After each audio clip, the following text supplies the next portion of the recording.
Today, let's draw ourselves like Todd Parr.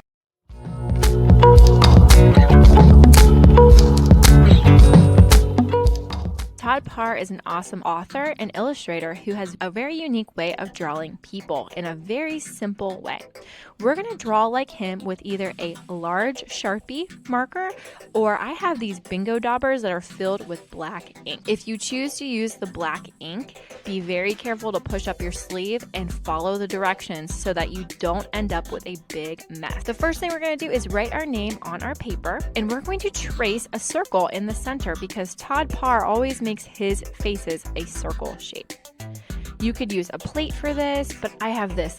Once you have traced your circle with your pencil, we are ready to use our jumbo Sharpie or our bingo dauber.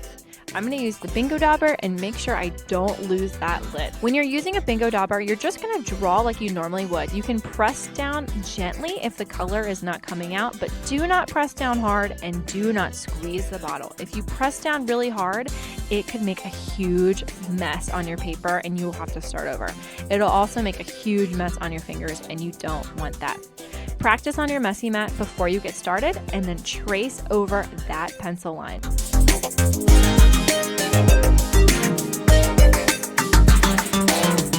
Next, you're going to dot 2 circles for eyes in the center of your circle. Todd Parr always just makes 2 dots for his eyes. Now think about your mouth. Do you want your mouth just to be a smile line like this? Or would you like to connect the top to make your mouth open? You can even draw in some teeth and maybe even part of your tongue. Once you have your mouth, you're ready for 2 ears on the side of your face. Do 2 curved C shapes on either side. If you want to be fancy, you could add some earrings if you wear earrings. If you have glasses, be sure to add your glasses around the outside of your eyes. Look at the idea sheet for some ideas. Time for hair. What kind of hair do you have? Does your hair lay on your forehead like mine? I'm going to make my hair go to either side with a wavy line to show that my hair is kind of wavy. Oh, I forgot a neck. Let's add 2 lines and a curve for the shirt on our neck. Then we can add 2 lines to show our shoulders, one going over and down on both sides. Lastly, let's do the rest of our hair. My hair is long and goes all the way to my shoulder, so I'm going to draw a wavy line that goes all the way until it touches my shoulders. But your hair might be in a bun, a ponytail, maybe you have hair sticking up off the top of your head, or maybe you're wearing a hat. I'm going to put a bow on top of my hair, just for fun. Okay, I think mine is finished. Let's let this dry, and then we can add some color. When your artwork is dry, we're going to use tempera cakes to add color. To use tempera cakes, you got to make sure your art is dry. You will see why in a second. Choose a color for your face. Todd Parr's characters have lots of different colors. Sometimes they're blue, sometimes they're red, sometimes they're yellow. It's up to you. I think I'm going to do this orangey yellow here. When you're ready, take your wet paintbrush, dip it in the water, and then massage the color until it starts to get nice and creamy. Once you have that color nice and creamy, go around the outside of your face shape and around the important details like your mouth and your eyes.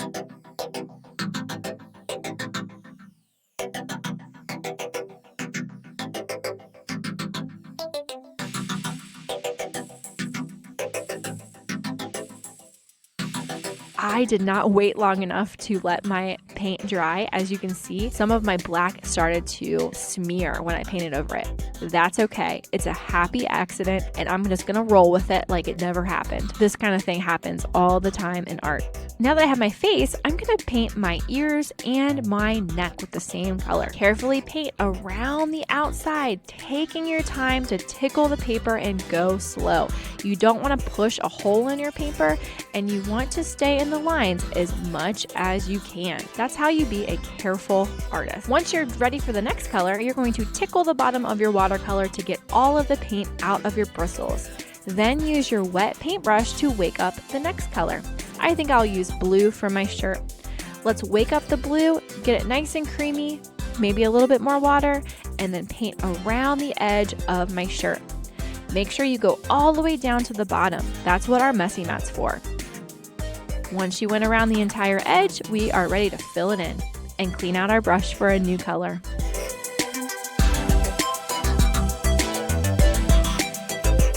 Let's pick a color for my hair. I think I want purple, but I don't have any purple paint.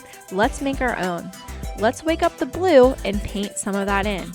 I know as an artist that red and blue make purple, and so does pink. I'm going to use my pink and blend it into my blue to make my own purple.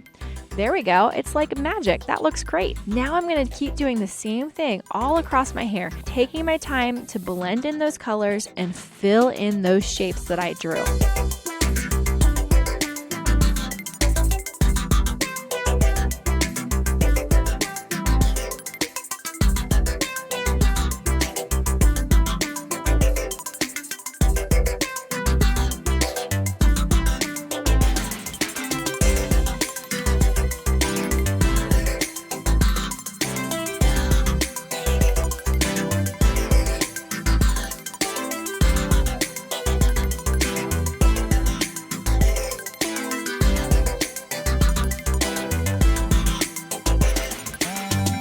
There we go. That looks great. Once you have your hair and everything else painted, I painted my tongue here. Let's go ahead and add a color for the background. Pick a color that is different than your hair color to make sure it stands out. I'm going to use green for mine. Clean off your brush, get that green nice and creamy, and then fill it in all the way to the edge of your paper.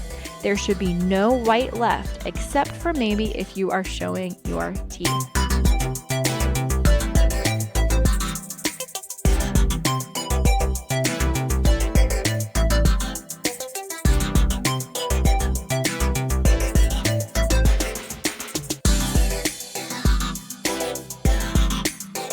There we go. That looks awesome. When it dries, you can go back over your lines with your dark Sharpie just to make sure those lines show up a little bit better, and you are finished. You drew yourself and painted yourself like Todd Parr. These are so fun. I can't wait to see what you created, and I hope you had fun.